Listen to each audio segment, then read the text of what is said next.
Si tu as l'estomac bien accroché et surtout que tu n'as pas les couilles en papier mâché, ce soir je te conseille de mater Tetsuo de Shinya Tsukamoto. C'est un peu surfait hein, comme présentation, on s'en branle, on y va. Donc Tetsuo, film de 1988 réalisé donc par Shinya Tsukamoto, est un tout petit film qui va avoir, si vous voulez, de fortes conséquences dans l'histoire du cinéma, de manière générale, l'histoire du cinéma japonais. À une époque où le cinéma japonais est un petit peu endormi, et notamment le cinéma de genre, Tetsuo, en 88, va faire l'effet d'une bombe qui va, si vous voulez, remettre en branle tout le cinéma fantastique et horrifique japonais qui culminera avec Ring donc quelques années plus tard, savoir en 98, donc une dizaine d'années plus tard. À côté de ça, d'un point de vue international, Tetsuo va faire un bruit colossal puisque des réalisateurs, et non des moindres, je pense à Tarantino, qui rêve d'en réaliser une suite depuis très longtemps avec Tsukamoto qui s'appellerait Flying Tetsuo, ou Tetsuo de Flying Man, Cronenberg, qui adore le film et qui d'ailleurs va s'inspirer fortement de la charte visuelle de Tetsuo 2 pour son crash en 1996, et puis des gens comme Clive Barker, qui reconnaissent, si vous voulez, dans Tetsuo et dans Tsukamoto, dans le travail de Tsukamoto sur le body horror entre autres, un frère si vous voulez en terreur diverses et notamment tous les liens qu'il y a avec le cul et la violence, ça vous retrouvez ça dans les deux cas. Et puis également un autre, si vous voulez, fan du film et non des moindres, William Gibson, le pape du cyberpunk aux États-Unis, qui va justement considérer Tetsuo comme étant le tout premier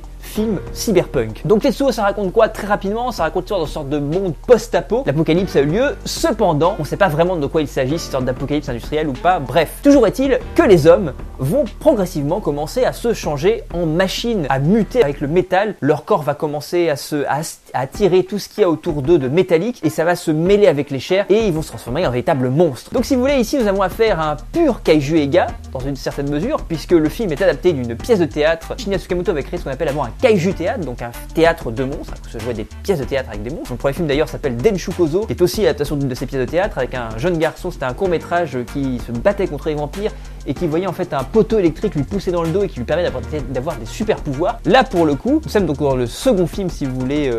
officiel, ou en tout cas le premier long métrage pour le coup de Tsukamoto. Et là donc ces personnages vont se battre dans une sorte de ville, un Tokyo complètement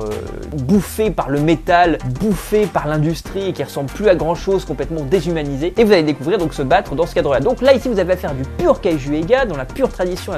japonaise, ce qu'on trouve dans les premiers Inoshiro Honda, donc dans les années 50, les premiers Godzilla, mais ce qu'on trouve aussi comme dans des films comme Matango par exemple de Honda également. Certes le film est plein de fureur, de cul, de violence, de gore. Il y a même un mec avec une grosse bite en métal qui devient une sorte de grosse foreuse et qui va forer sa copine, c'est absolument dégueulasse mais ravissant. Et donc vous allez découvrir à partir de ça aussi toute une pensée purement philosophique qui va guider le film. À savoir, si vous voulez, que Tsukamoto a une pensée quelque peu sadomasochiste, même si lui n'accepte pas trop qu'on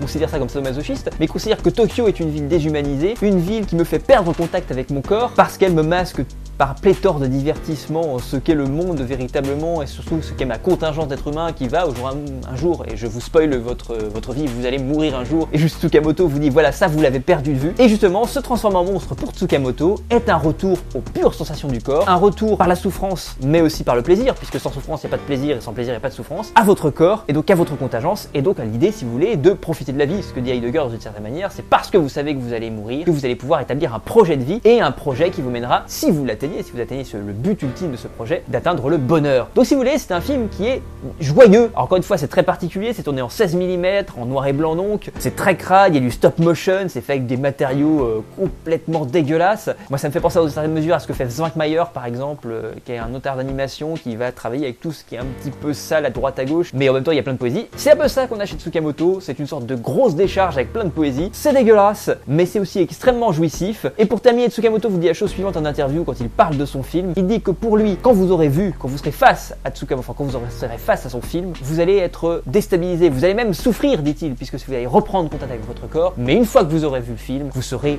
beaucoup mieux.